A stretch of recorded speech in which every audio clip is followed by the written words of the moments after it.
Alrighty, so now we're going to be looking at the pig's heart, and something to remember is that the pig is going to be opposite of you are.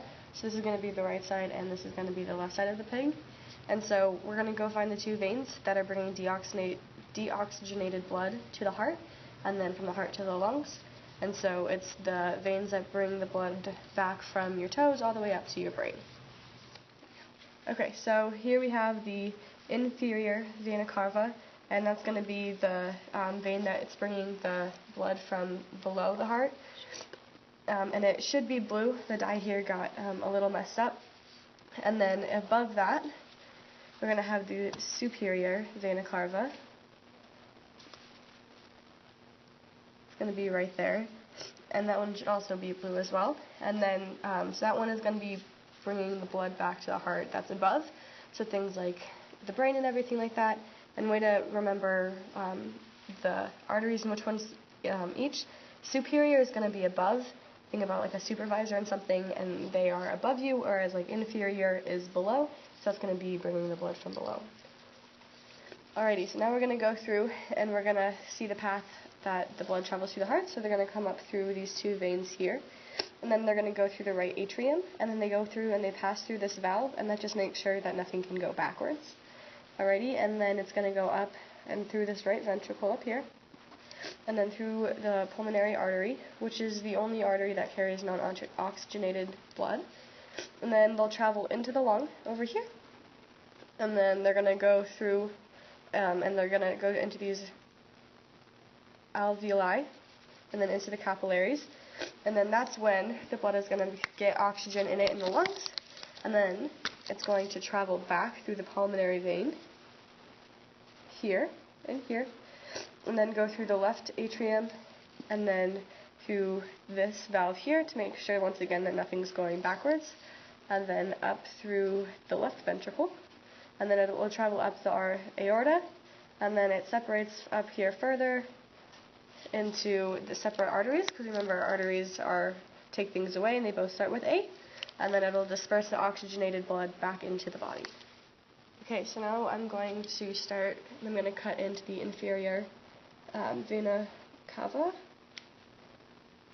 and then I'm going to go above here and snip the superior vena cava, and I might accidentally clip the aorta since it's hard to differentiate between the two. Right, and then now we're just going to go through and we're going to kind of snip our way through, and we're going to be cutting into the pulmonary arteries and veins, and the pulmonary arteries are taking blood to the lungs, and they should be pink, and then the pulmonary veins are taking the blood back to the heart from the lungs, and they should be blue.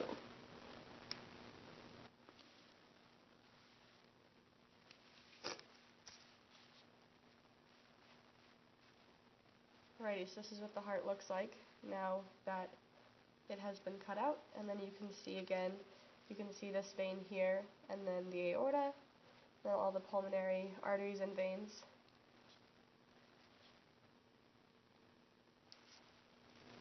Alrighty, so now we can really get into seeing what the heart looks like itself. So you can really tell that it's a four-chambered heart. You have these two atria right up here, and then you have what is going to be divided right by this artery right here into the right side and the left side. A lot of people will assume that it gets cut straight up and down, but it doesn't. It actually goes diagonally across right here. And then if we flip it over, alright, we can really see now exactly what's what. So right here, this is the superior vena cava, which is where the blood was being brought to the heart from like the brain and above. And then down here is the inferior vena cava, which was where the blood was getting taken from the body back to the heart. And then you can really see the aorta right here, and then you can see that these arteries are going to take the blood away back and to redistribute it into the body itself. Alrighty, so for this guy's heart, we pulled it from a different pig, and the diagram from here from the latex is much better. So you can really see that these four separate chambers are separated, and it runs diagonally across here. Alright, and then from the top you can still see the aorta and the superior vena cava and the inferior vena cava. Okay, so what we're going to do now is that we're going to cut along the sides of the heart, Okay? And then we're going to open it from like a bird's eye view, fillet it open, and see what the inside of the chambers look like. Okay, so now we've opened up the heart, and you guys can really see these chambers now. So you can see the first chamber here, there'd be a valve there, and then it'll be that second chamber, and then the blood would get pumped out into the lungs. And then when the blood's returning back to the lungs, it's going to go into this chamber here, which is the third chamber, get pumped up to the fourth chamber, and then out through the aorta, and then it would be dispersed throughout the rest of the body.